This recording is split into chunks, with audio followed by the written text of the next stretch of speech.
All right.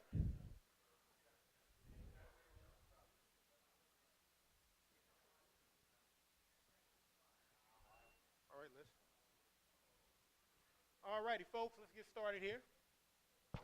How you doing? My name is Bryan Smith. I'm the CTO of a company called Tacit Labs. Focuses on embedded and IoT in regards to security. Today we're going to be talking about the Things Network for IoT for fun and for profit. A few things we'll go over. What the Things Network is. Anybody over here heard of Things Network? Anybody? We got two guys. Good, cool, cool. All right, we'll talk about the ecosystem of IoT, what that really is. You know, IoT is a very spurious term. We also go about, we also talk about how you all can monetize and secure IoT because we all know IoT is a problem. That famous joke, the S in IoT stands for security. You've all heard that. Or who am I? I like the bass fish. I like to fly quadcopters. I'm a ham radio operator. Any hams in the house? Yeah, CQ guys. All right. I'm also a software hippie. I love free software. I've been using free and open source software since the mid '90s.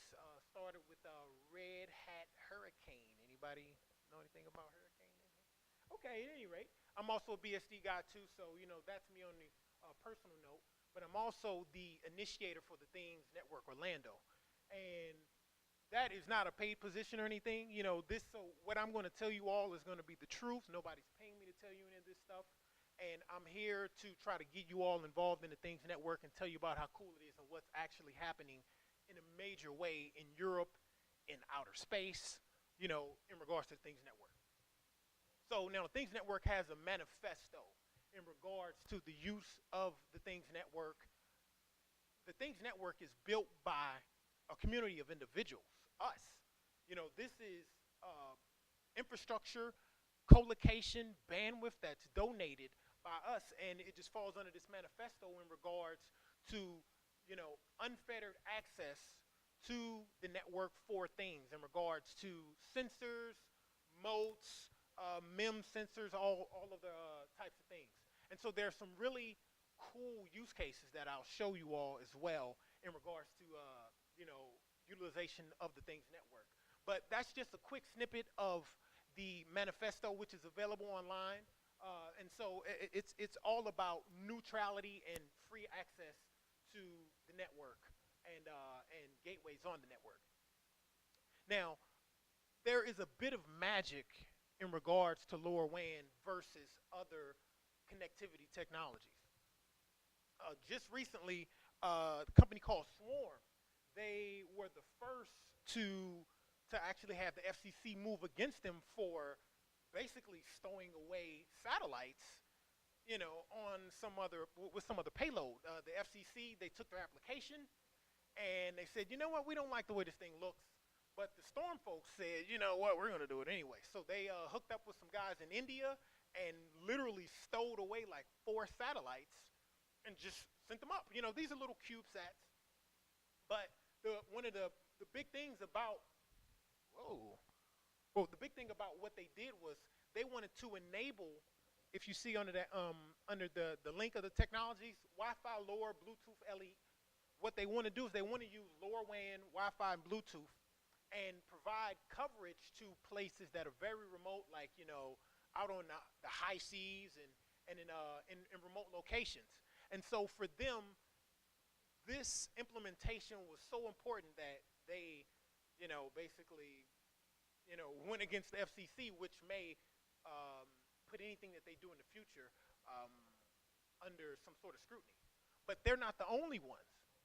I was just in Amsterdam for the first annual Things Network conference, and there's a satellite that, thanks to the European Space Agency, was taken over, and it was renamed TTN-SAT-1.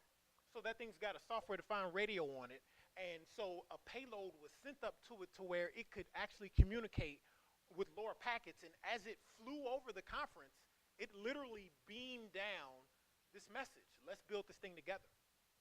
And so that is a very impressive utilization of this LoRaWAN technology Here it's flying at 600 kilometers above the Earth, and the antenna is maybe 3-4 inches, and it's picking that signal up. And so that also leads, lends to some of the magic of LoRaWAN. This is another project, $50 sat. This guy is currently in space right now. Like, you can go online and search it, and you can see it should burn up in, I don't know, I think it may be like 80 days or something. But you can build this satellite yourself. Anybody recognize that antenna on the front? Does it look familiar to anybody? It's a tape measure. It is literally a tape measure.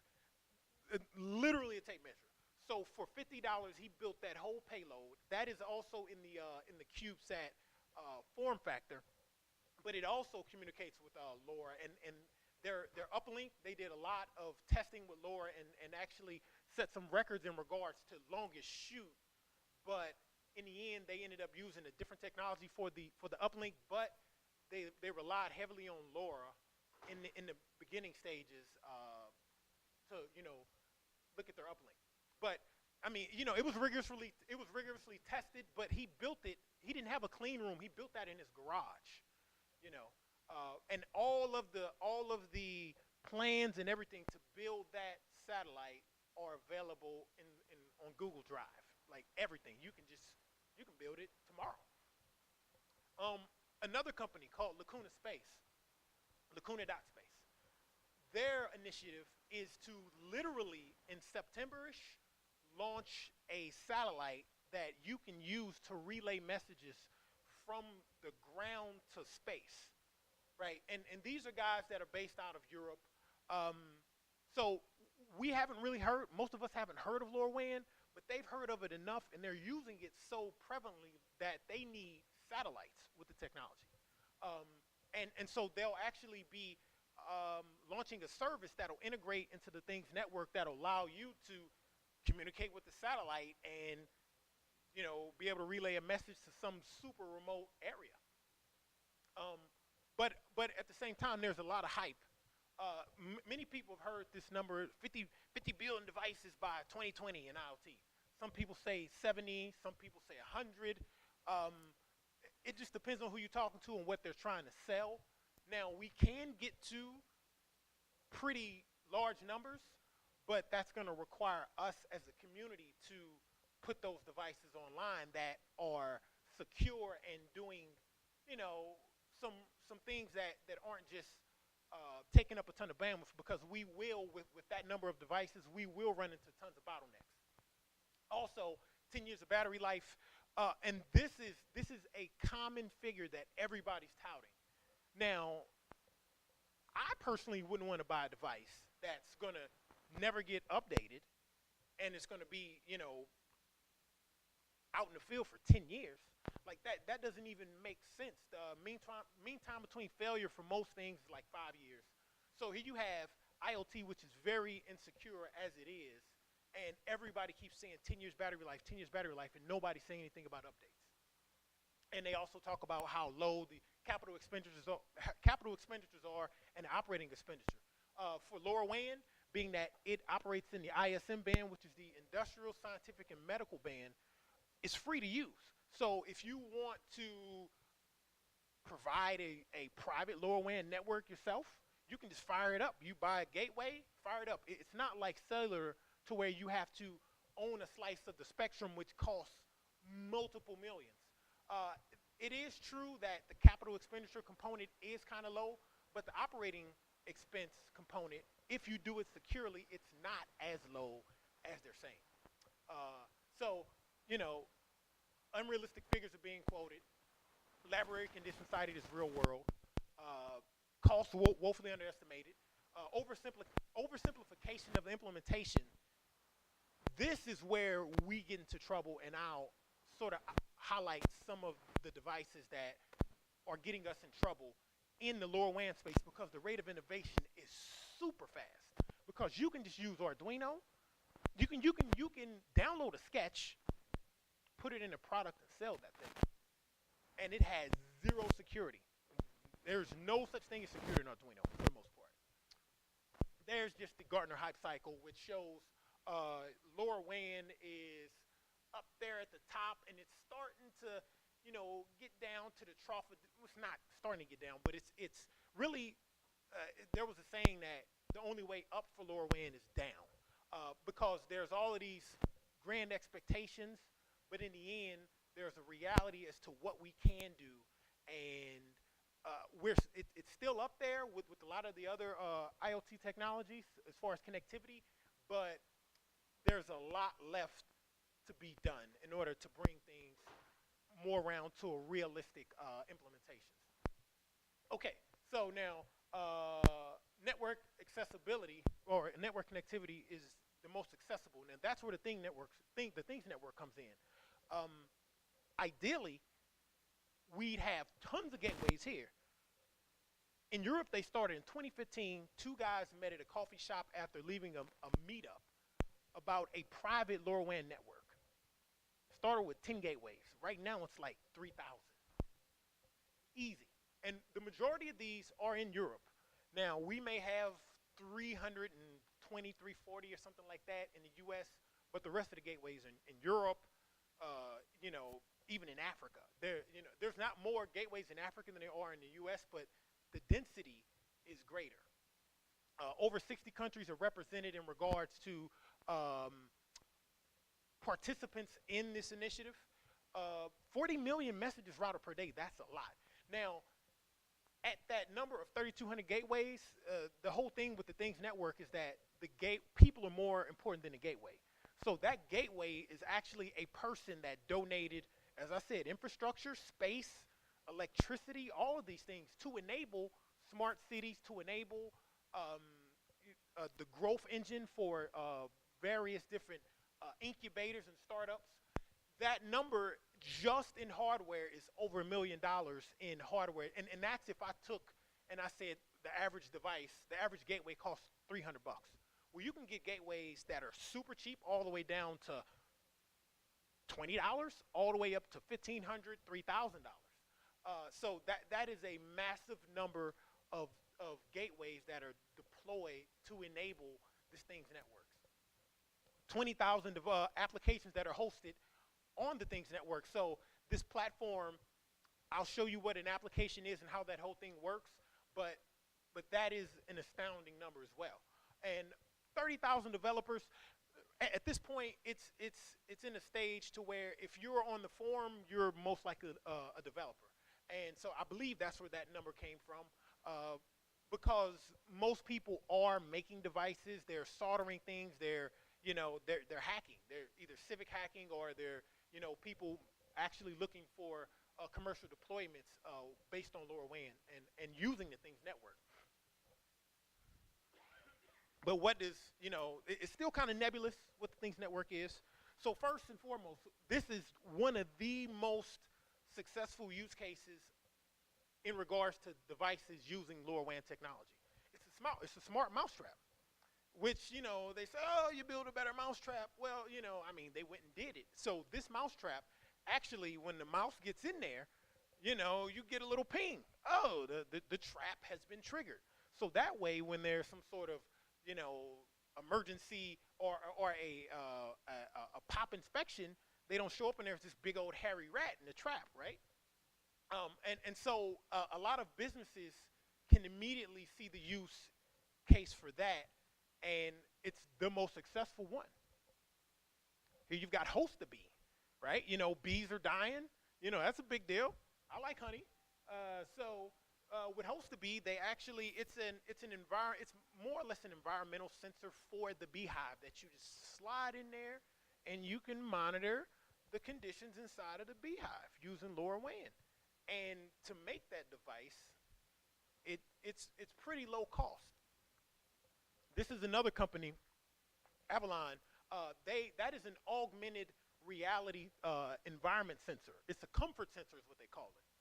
So you scan the QR code, and in space, it takes you to a web page, and in space you see the current temperature, the barometric pressure, humidity, things such as that. This is that's me actually scanning. Oh, wait, I went past it. It's me actually scanning that QR code. literally. Like I actually, and that's from their website actually.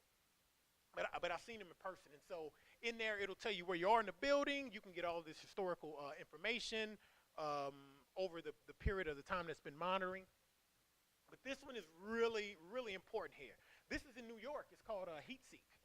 Now, in New York, they have situations to where landlords in the winter in low-income housing, if someone isn't paying, what they'll do is they'll turn off the heat.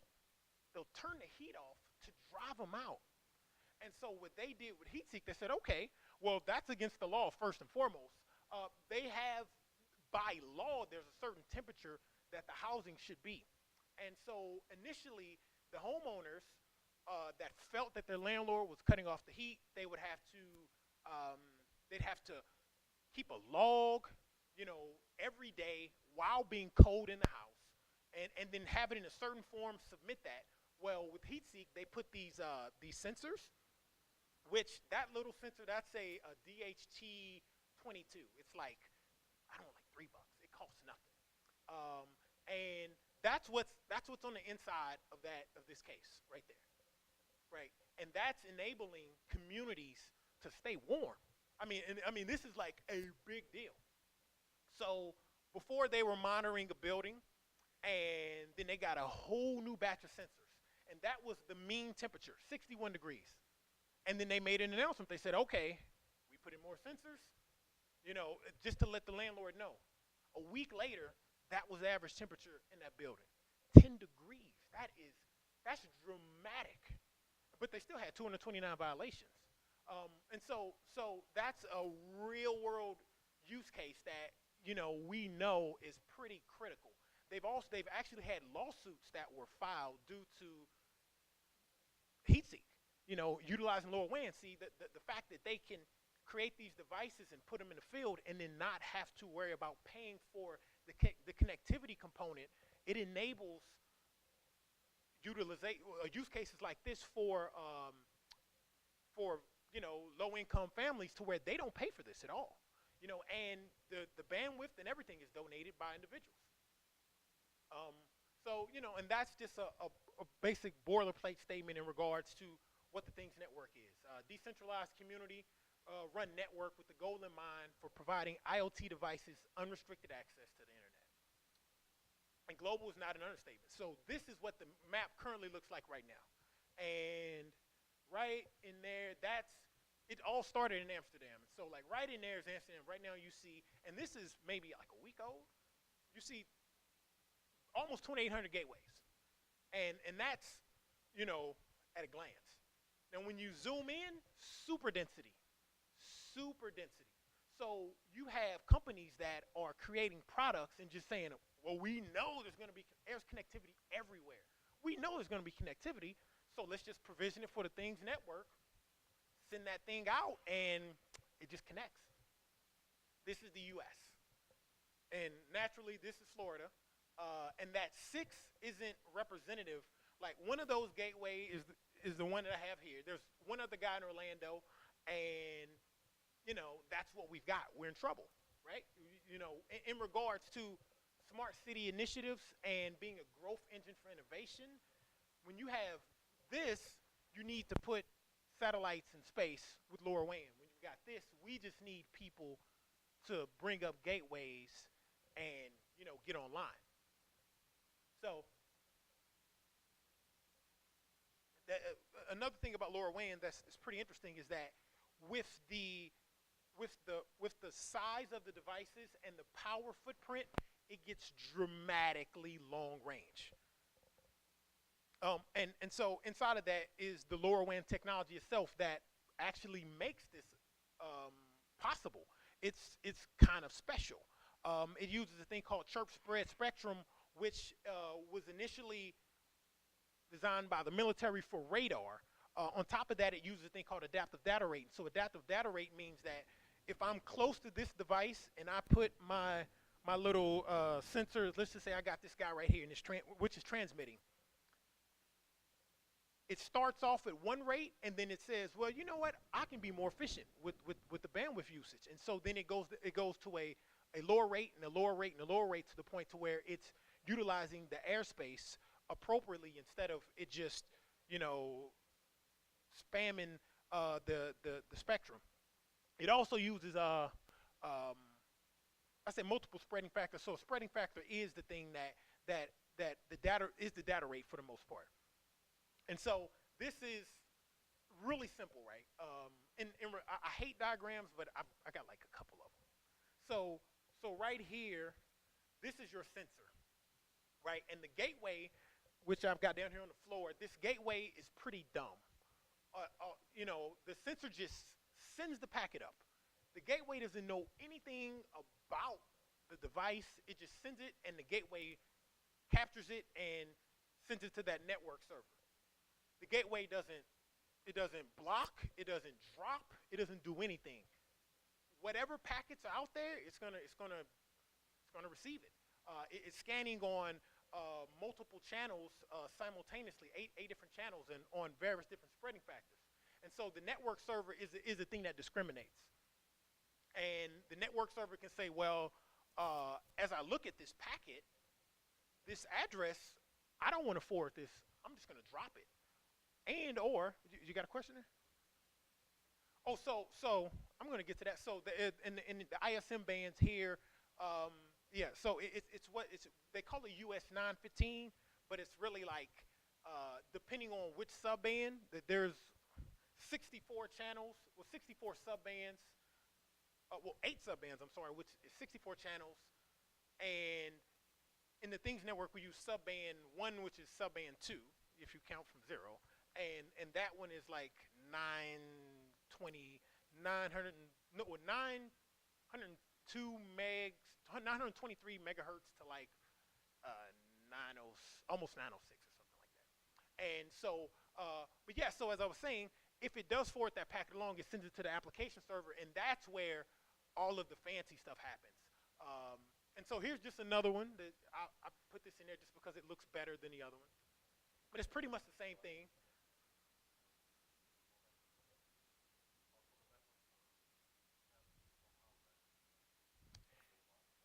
Yes, yes, I'll get to that.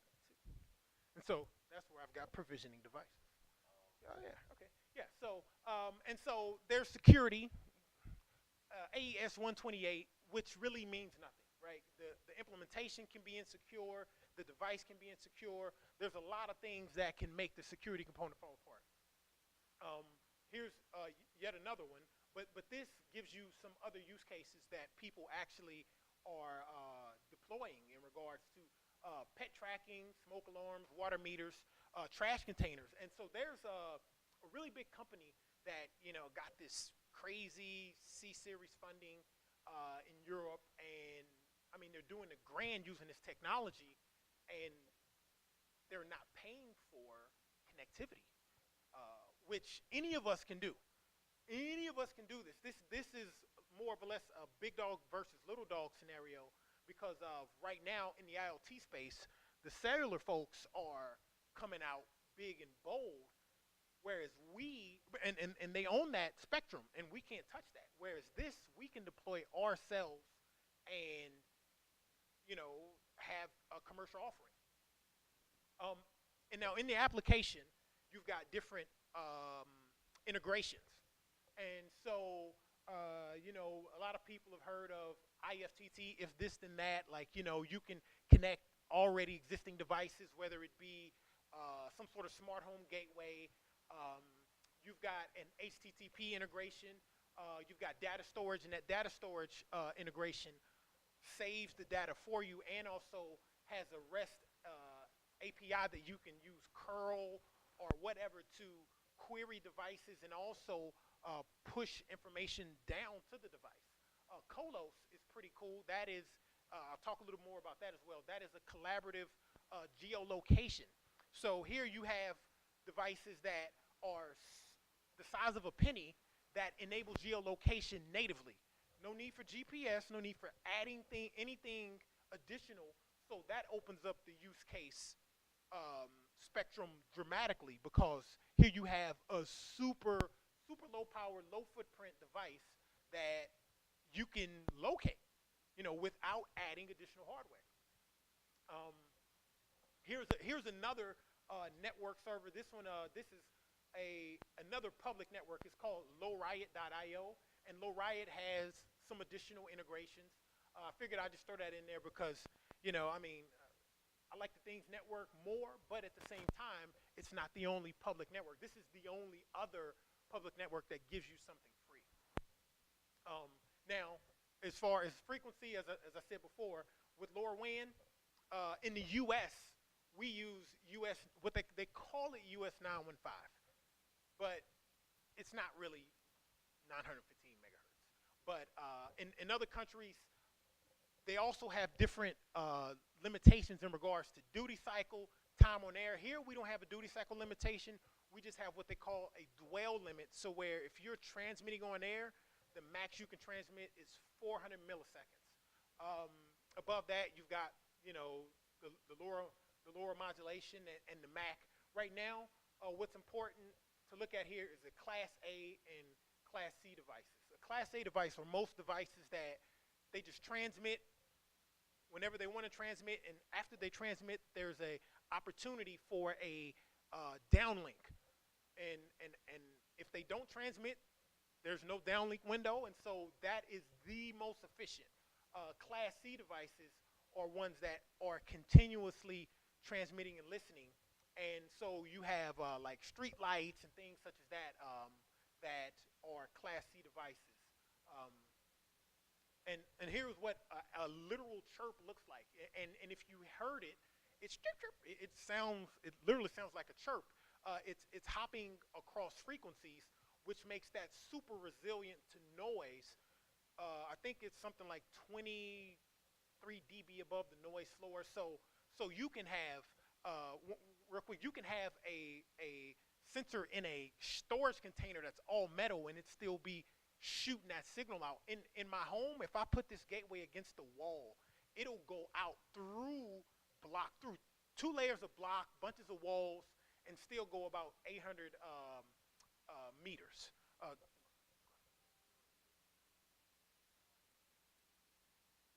You said, are they? Yeah.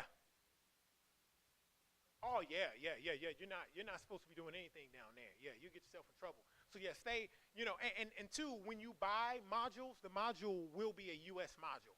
Like your gateway will be a U.S. gateway. If you're in Australia, Australia actually uses U.S. kind of near U.S. 15. Japan, they use something that's more like the for the ham 70 centimeter band, 400 and something, 433 megahertz or something like that. Now this isn't fast. And this isn't real time, right? I mean, this is for sensors. So SF7, that is the spreading factor that is it gets you the most bandwidth, but you get 5K. 5K, and that is 5K in a burst, right? Like that's not 5K real time. LoRaWAN isn't really meant for that. Now, it says right here, SF10, 8 kilometers. At SF10, I've gotten 9.1 kilometers here in Orlando just messing around. I literally got tired of driving. I kept getting the signal. I just gave up. But so at 370 milliseconds, that is right under the max of 400 that you can transmit. So in Europe, they've got spreading factor 11 and 12, which gets you even more distance. But being that the way our limitations here for the ISM band work, we can't go over 400. Now, in regards to joining the network, you've got 2 different ways to join. You've got ABP and you've got OTAA. And most devices are using activation by personalization. And most commercial devices that are sent out are actually using that, which isn't the best thing to use. OTAA is a bit better. And so we'll talk about ABP. ABP is less secure because the keys are hard-coded into the device. And so with keys being hard-coded into the device, and the device being a cheap device that's not going to be updated, then physical access to that device gleans the key. And so, you know, if you've got a device that's going to last for 10 years, well, for 10 years, you've owned that device. And so another component of it is that when you use ABP it's a little more reliable, and it's more reliable because it doesn't join the network. It just, the minute you plug that thing in, it just starts transmitting because it's already provisioned to that network. So if you're in a situation where you don't think you may have the capability for the gateway to reach the device, because most of the time the device is contacting the gateway, it's sending an uplink. If you're in a situation where you may not be able to receive a downlink, then most people use ABP. So for my demo, I've got an OTAA device and an ABP device.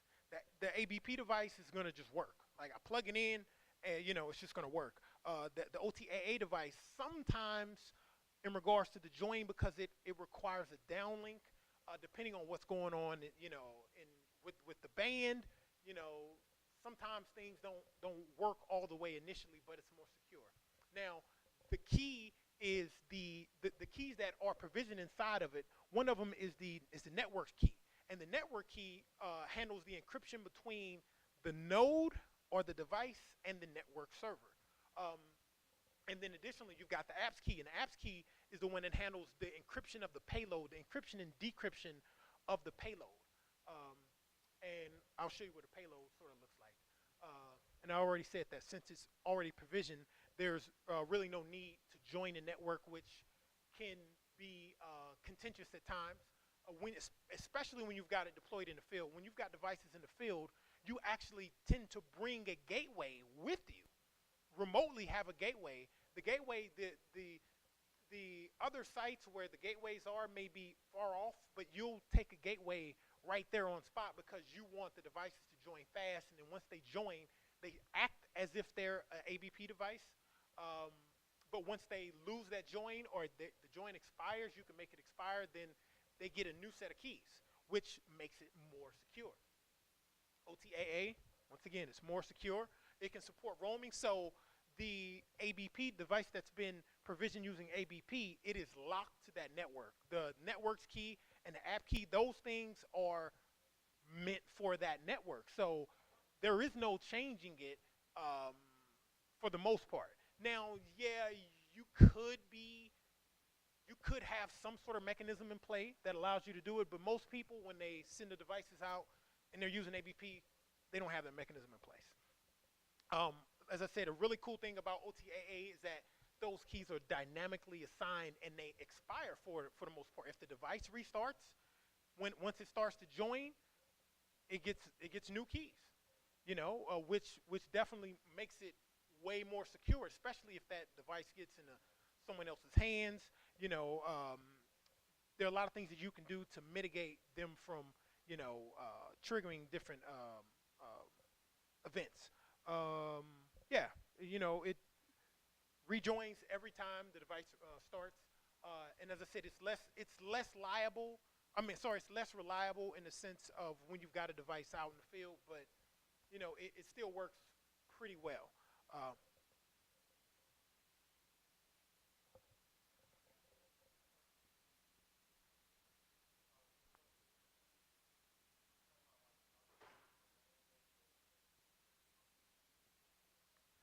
No, so if you've got the Things Network in Daytona Beach, it wouldn't be. So there's a prefix that is basically in a packet, right?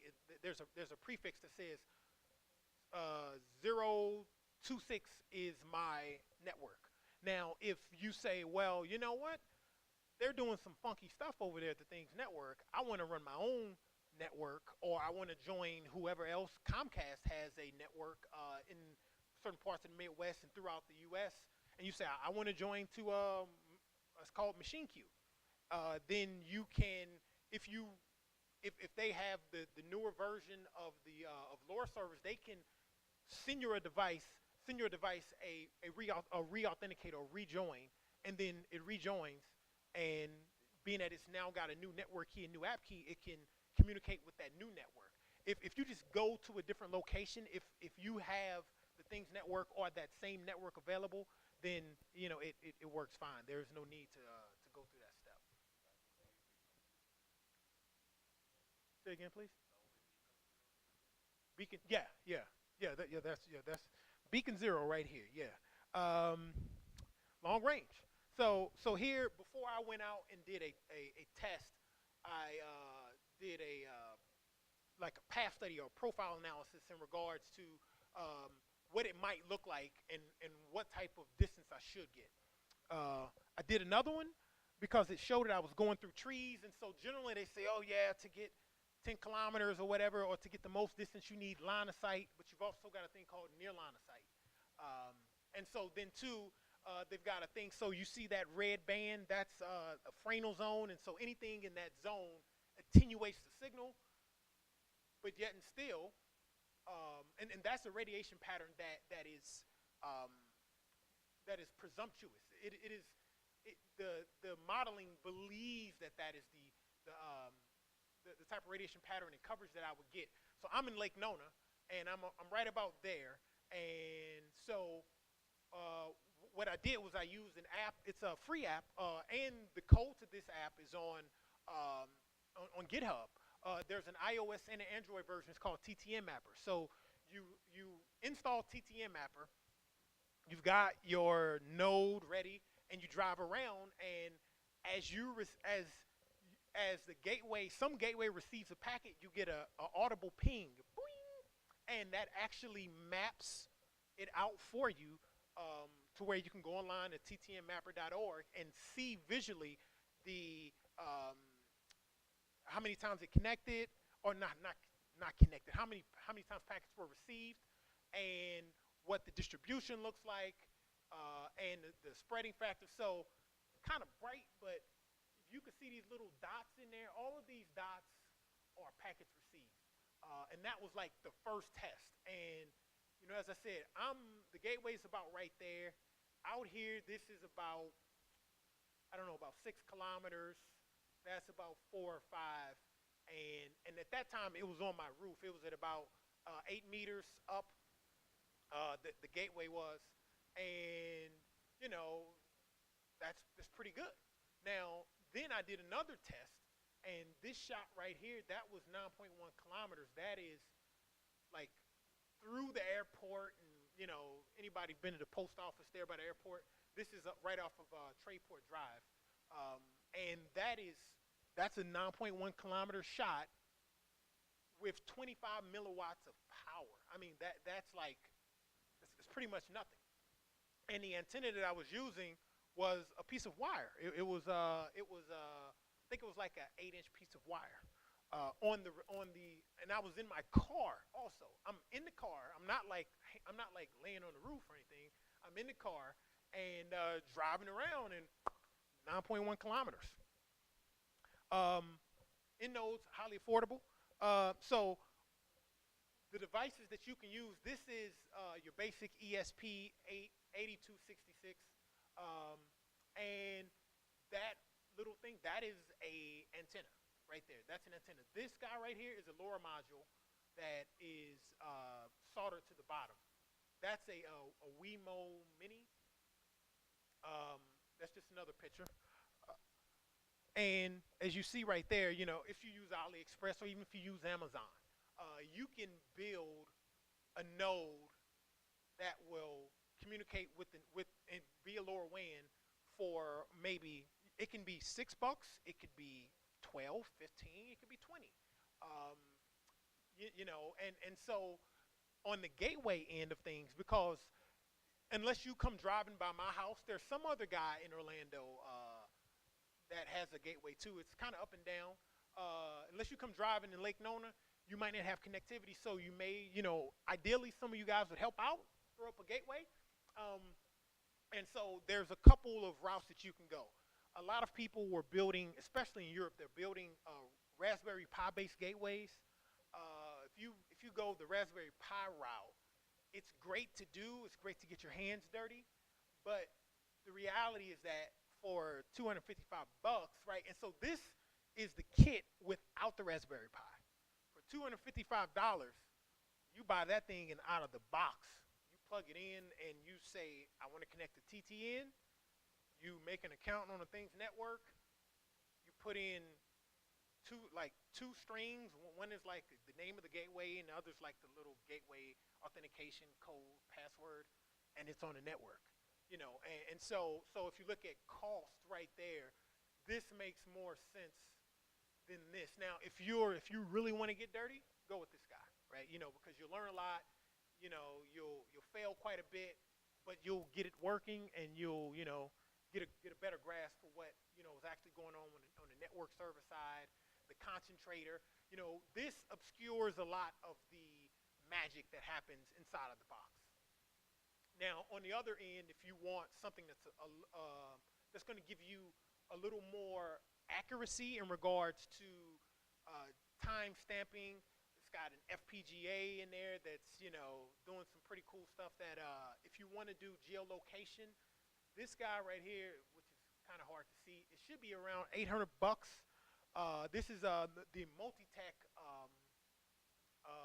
Conduit, which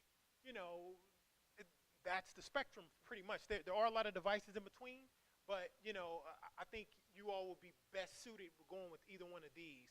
And there are a ton of people who are using Multitech hardware. And as I said, I don't get paid by any of these guys, so this is just what's there. I'm missing something there. All right, so now the geolocation component. As I said, Colos, which the company Semtech that they created LoRawan, they provide this thing called a solver. And so on the back end, there's this really awesome algorithm that runs in the server, and it's integrated with the Things network. So you sign up for a demo account or whatnot. I don't know how long it'll last, but you sign up for an account, and you can go into the Things network, click the integration, and walk around with your device, and and as I said, your device will have no GPS hardware on it whatsoever, and you'll get location. Now, TDOA, which is way more accurate, which is time difference of arrival, which is basically triangulation, it requires at least 3 gateways. RSSI, which is receive signal strength indicator, that is a bit rougher. It's not as accurate, but you don't need all of the gateways. You don't need density in regards to gateways to be able to do geolocation with RSSI. Now, one thing that's sort of interesting with the with the geolocation component. So I was in Portland, and I brought my gateway because I was doing a talk out there, and I fired it up and I said, I'm going to go test this thing. And so you see that shot from Florida all the way to Portland. One problem that they have, if people are going to rely on your gateway, you've got to tell it where it actually is. Right, because initially you were like super security conscious, and I'm like, I don't want people knowing where my house is. It's the exact location. Well, in regards to the geolocation component, you have to tell it the truth. You have to tell it actually where it is, because if you're going to use the network, and if people are going to rely on, a certain quality of service in regards to, the density of the gateways, they have to know the real location so that they can figure out their location from that. Otherwise it all falls apart. And that could be a thing where that's some sort of white noise or vulnerability can be introduced, because you can, put a bunch of gateways up and give them false locations, and then people who connect to devices that route through the gateway will get false information.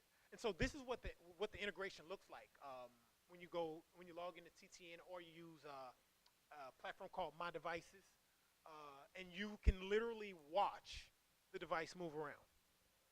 $12, super small, geolocation. And they've also got some super thin batteries that are disposable. And so the use cases and places that these nodes are going to end up getting, like, who knows, right? Like, not only in your shoe, maybe it'll be in your shirt, and this is realistic sizing in regards to the footprint of the module. So if you got kids, the use cases beyond pets, the use cases are endless. and the devices are very affordable. It's just we need to do more in regards to making more secure devices. So once again, Colos, at least 3 gateways to support time difference of arrival. LoRaWAN packets are time-stamped with a 1 PPS, 1 parts per second signal that comes from the GPS, so that each one of them has really accurate time, so that it can figure out, okay, well, the time difference of arrival is saying, okay, well, if this gateway received it at this time and that gateway received it at that time, and then I'm over here and it took me this long, and the other one says it took me this long, and the other one says it took me this long, then that's how you sort of get a better idea for the location of the device. But they need really accurate time.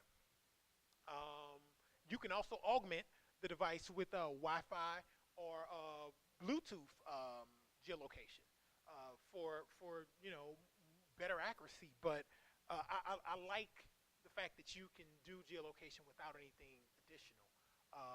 And your mileage may vary, basically, depending on how dense how many buildings there are, how many gateways receive it. There's quite a few different things.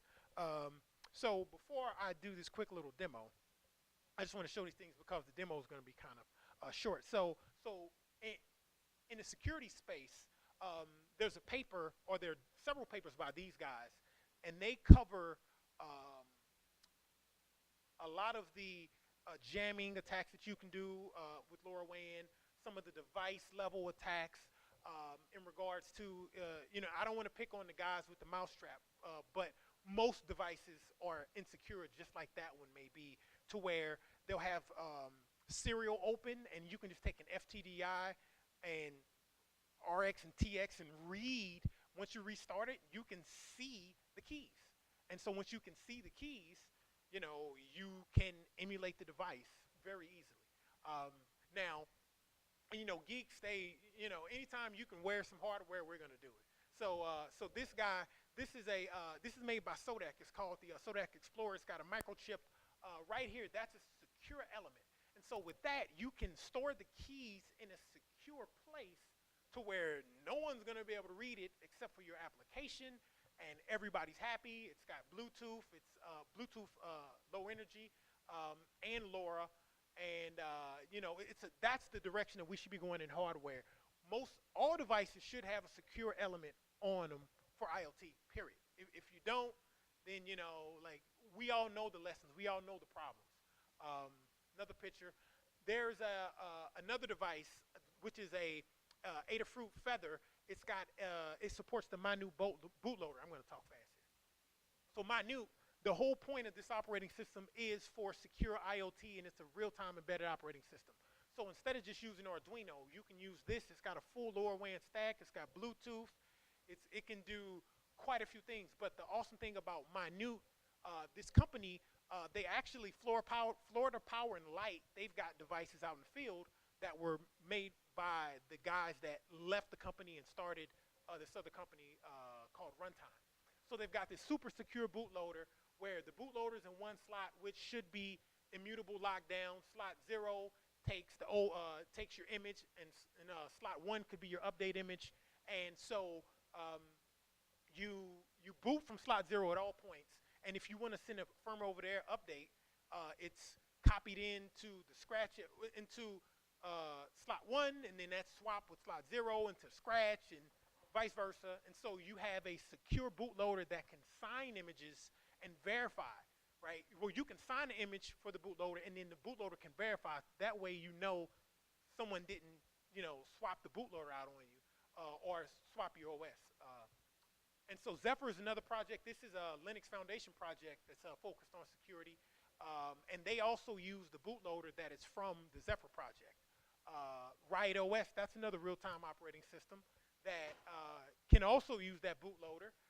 And so this is the direction that we need to go in regards to developing devices. Now, yeah, you can start off as a developer and use Arduino, but that's really where we need to be so we can have secure devices.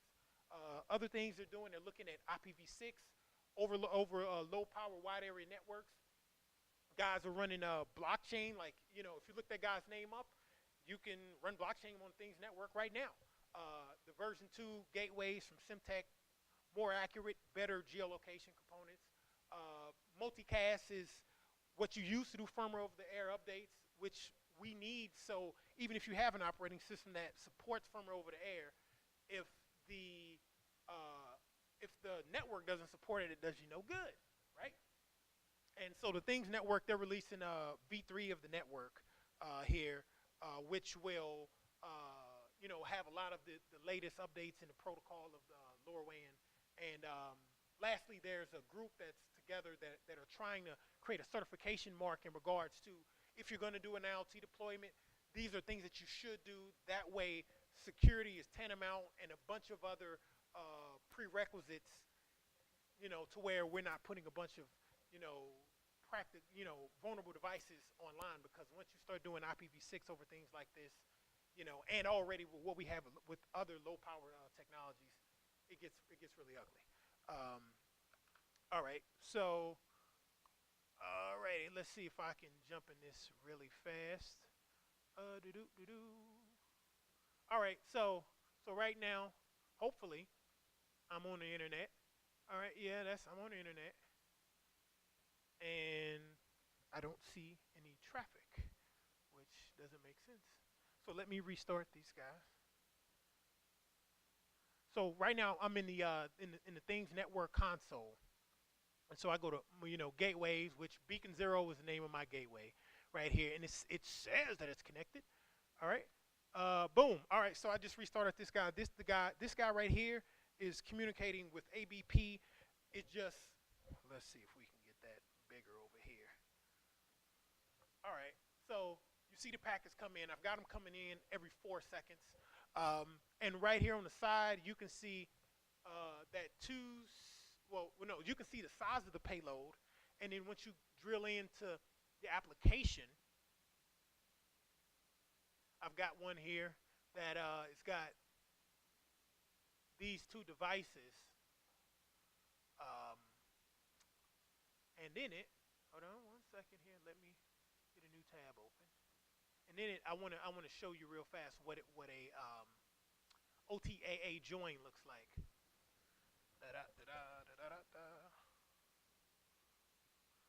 Okay, so this other guy,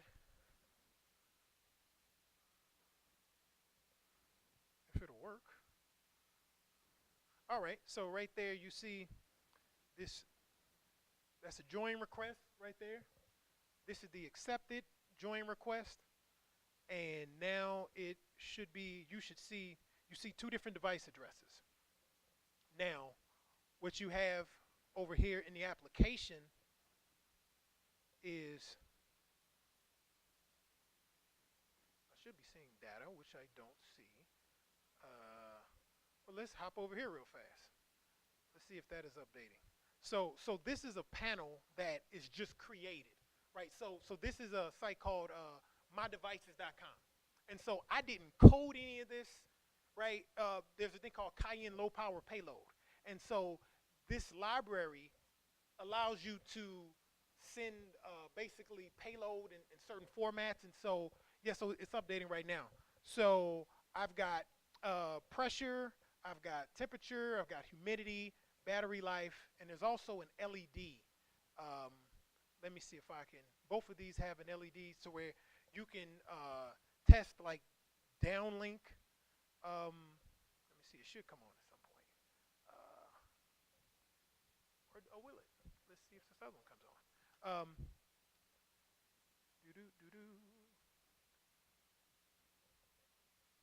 Yeah, so through this, it exports all of these. And in the thing, so this is an integration with the Things Network to My Devices Cayenne, and you just practically drag and drop, and you can make super nice looking panels. And in addition to that, with the other integrations, like the HTTP integration, you can have your storage. I'm sorry, with your data storage, but and you can grab the devices via curl or whatnot. But that's all the time I got right now. Any questions? I'll be floating around. But thanks very much, folks.